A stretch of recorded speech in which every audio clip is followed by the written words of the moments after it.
wakoloni walipoondoka hawakuwa na nia hasa kwamba kuachia nchi za Afrika kwamba ziwe huru. Waliondoka kwa sababu ya shinikizo. Afrika haikupewa uhuru halisi, imepewa uhuru wa bendera, lakini ile mifumo na mirija ya unyonyaji ilikuwa imebaki na inaendelea kubaki mpaka ile. Unaweza kusema ukoloni mambo leo, lakini neno sahihi kabisa ni ubeberu, imperialism. Na Afrika imewekwa ibaki kuwa hivi, na ndio solution yao ili kukimbia kuanguka kwa kiuchumi. Huo ndio ubeberu. Ubeberu ulianza kujitokeza mara tu lipo elezwa kuweka Afrika ni nchi huru. Si sahihi, Afrika haikuwa huru. Kwa hiyo ni kubadilisha tu koti kutoka koti la ukoloni kuja na koti la ubeberu.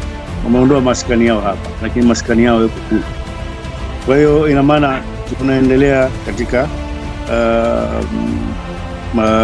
naweza kusema mfumo wa kimaisha kwa maana ya kisiasa, kijamii na kiuchumi katika mtazamo wa kibeberu. Hicho kitu bado kinaendelea.